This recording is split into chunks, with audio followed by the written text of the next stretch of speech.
as we normally do with the affirmation, tēnā koutou katoa.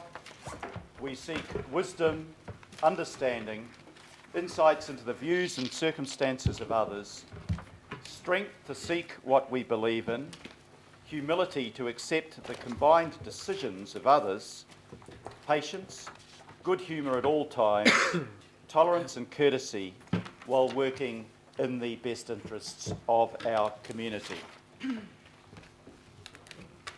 Can I acknowledge councillors, staff, members of the public, Living Wage Movement, there in resplendent red today. Welcome you here for this, the last meeting of the governing body prior to the Christmas break. And as well as the words of the affirmation, of course, we are all here in the spirit of peace and goodwill to our fellow human beings. Can I ask for apologies, please? I've received an apology from Councillor Denise Lee for absence, from Councillor Dick Quacks for lateness, and Councillor Chris Fletcher for early departure, I think. Are there any other apologies? If not, I'll move that the apologies be received. Those in favour say aye, to the contrary no. Carried. I'll second that. Sorry, seconded. I'm a little bit quick today. It's in the spirit of the season. Mr. Chairman, Mr. Mayor, I wonder whether you would indulge me. This is the last meeting of the year and a very significant one for a very special member of the council family. In 1974, Simon Salter started work for the Auckland City, as it was in those days. That's 2 years after I left school and I was out partying, and for some around the table here, they were yet to be born. Simon has served many administrations. He has provided a great sense of civic pride in the organisation. He used to drive the old Daimler and was heartbroken when I sold it as mayor. He was the only one that could actually sit in the driver's seat, but he drove the Queen, he drove many Governor-Generals, he actually has played many roles within this council. I'm really heartbroken that he's leaving, but I think it would be remiss of us all, given that is the longest service that I'm aware of any employee of Auckland, that we not acknowledge that in some way and wish him extremely well and thank him for the service that he has provided to councils over the years since 1974. Thank you, Councillor Fletcher. I'll take it that you have moved a formal vote of thanks to Simon Salter for his service. Let me finish the motion, and our best wishes for his future. It's been moved and seconded, and just before I put it, we've come a long way from a Daimler to a Toyota Prius. We're much more humble than we used to be. I'll put that motion. All those in favour, please say aye. Aye. To the contrary, no. Carried. And I think unanimously we have given our best wishes to Simon for a very long period of service, 74. That's pretty remarkable. That item very helpful to me from 1979. That's out of order, former Councillor Northey, but I will accept your vote of thanks as well. We now have the declarations of interest to remind any member that if they have an interest, a personal interest that may conflict with the public business we are doing today, if they would wish to declare that interest. If not, we'll move to the confirmation of the minutes. There are two sets of minutes for confirmation from the 1st of November and the 10th of November. Can I have from a Councillor Darby motion to confirm? If we got a seconder for that motion, Councillor Casey. I'll put the motion. All those in favour, please say aye. Aye. To the contrary, no. Carried. We come to petitions. We had received one petition from Howick, but as it resulted in a matter that is currently before the court relating to the unitary plan, under Standing Order 7.7.4, I'm required to rule that out of order and to decline the request. Item number 7, we come to public input. There are 4 requests that have been declined, 2 in relation to the living wage, not out of any disrespect to any of you here, but simply because that, as you'll see in our next agenda item, will be the subject to extensive consultation as part of the annual plan, and therefore it is declined under Standing Order 7.7.4. There have also been a public input request regarding weed management, which has also been declined under the same standing order. But councillors will all be aware that we discussed this extensively earlier in the week in the Finance and Performance Committee, and that there will be a period of consultation on this issue under the long-term plan, and that matter is also being considered by the Environment and Community Committee. I've received a request for public input in regard to democracy, communication and the rights of ratepayers. That has also been declined, not only under section 7.7.4, but under Standing Order 7.7.3 as well. We have, however, received a request that can be accepted, and I'd ask Penny Bright to come forward to speak on a matter of recent relevance, the verdict on corruption.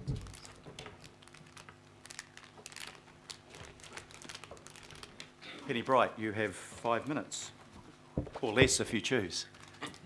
Fat chance. I was going to say that, but it would have been disrespectful. Move a reduction in time. Thank you, Mayor. I have to say that last Friday, the 9th of December 2016, which also happens to be International Anti-Corruption Day, I feel absolutely vindicated by the judgment of Justice Sally Fitzgerald, who, in an unprecedented verdict on bribery and corruption, ruled against a former manager of Auckland Transport and one contractor regarding bribes that came to the value of $1.2 million. $1.2 million. Let's have a sense of perspective here, shall we? How many thousands of contracts are there? How many contracts across Auckland Transport and Auckland Council have not been subjected to the forensic electron microscope that this particular series of transactions was subject to? How widespread is the failure to comply with the Public Records Act, and how many other cases of bribery and corruption are sitting there now that the lid on the 44-gallon drum of worms has been lifted? I would like to refer to the summary of Justice Sally Fitzgerald's verdict, where she points out in paragraph 13b, second, there was no documentary evidence of the output or work product of Mr. Noon's purported consultancy services over the 7-year period. Mr. Borlase, the contractor, said that all of Mr. Noon's advice was verbal. I find it implausible that if substantial and ongoing consultancy advice had been provided over a 7-year period, there would be no documentary record of it. No documentary record. This is where you had a senior manager from Auckland Transport who was getting paid between $8,500 and $10,000 a month as a consultant for a contracting firm that he was helping to award contracts to. Unbelievable. And in perspective, the Mayor has set aside $500,000 to help coordinate work for the homeless. This one case of bribery and corruption involved $1.2 million. So what that shows, in my view, is the importance of the Public Records Act, Section 17, and I will keep repeating this until it is acted on and the law is followed. Every public body and local authority must create and maintain full and accurate records in accordance with prudent business practice, including those with independent contractors. What I want this governing body to do is to instruct the board of each and every CCO to make sure that on the front page of their website, under flashing lights, procurement awarded contracts, the following details are available for public scrutiny. The unique contract number, the name of the consultant or contractor, a brief description of the scope of the contract, contract start finish dates, the exact dollar value that attaches to each and every contract, including those subcontracted, and how was the contract awarded, by direct appointment or public tender. I am going to be having a meeting with the Board of Auckland Transport because I am consistent, persistent, and I'm not stopping until I get this. I met with the chair, Lester Levy, as he was trying to exit out the town hall, and I will be getting a meeting with the board, and I'll be saying, okay, Auckland Transport, you're nearly there. But what you need to do is you need to make sure that your devilish detail of awarded contracts covers every contract, including those subcontracted and contracts worth less than $50,000. Now, what I put to you also, councillors and mayor, you need to look at the whole underpinning private procurement model, because international research has proved it's twice as expensive. The Rogernomics neoliberal myth that public is bad, private is good, they just made it up.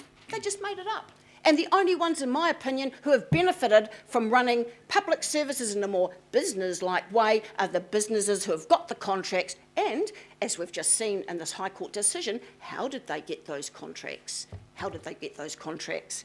So, yeah, the other thing that I'll be asking the AT board is, where is the information that shows how many hundreds of millions of dollars of public subsidy are going to private passenger transport operators? Because there's no such thing as public transport in Auckland. 10 private bus companies, 4 private ferries, and a French multinational running the trains. Penny, bring it back in-house. Can I please remind you that your time has expired. Okay. Can I just make this general point from the chair, that of course we take any sense, any aspect, any evidence of corruption within the public service for Auckland Council incredibly seriously.